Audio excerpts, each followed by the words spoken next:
With the War Within expansion dropping later this year for World of Warcraft, new soloable transmog routes will open up as we progress in both power and in levels. And soloing content for transmogs and mounts will be preferable given the new Warbands feature that's coming out with the expansion. Right now, with some patience, you can solo Battle for Azeroth raids on Mythic difficulty. Theoretically, you could say the same for some Shadowlands raid bosses, but it's a slog. However, with a new level cap, the content from these older expansions will get easier and easier.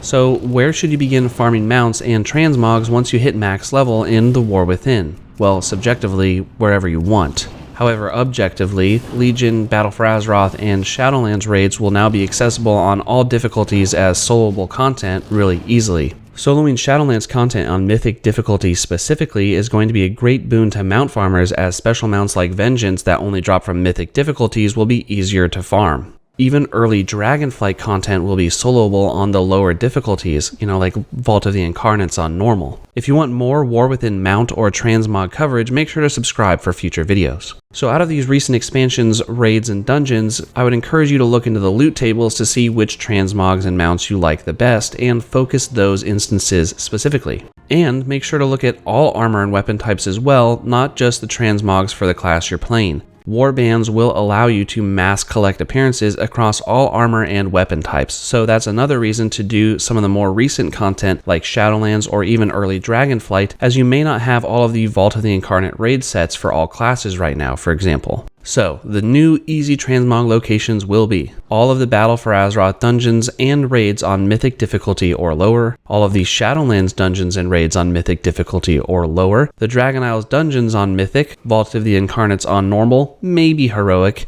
and Aberrus on normal difficulty as well.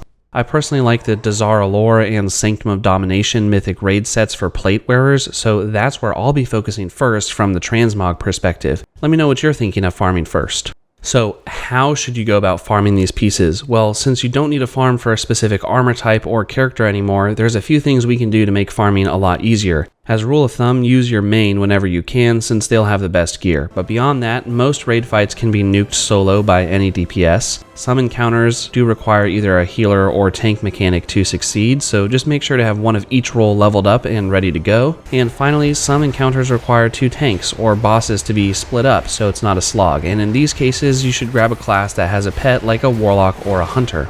And if the content you want to farm is really easy and you just want to do it over and over really fast, level a druid. They can be any role and are also very mobile with cat and travel form. So get out there and start leveling your alts now, so you'll be ready to take advantage of Warbands and the new level cap when the War Within expansion drops later this year. Thanks for watching, and take care.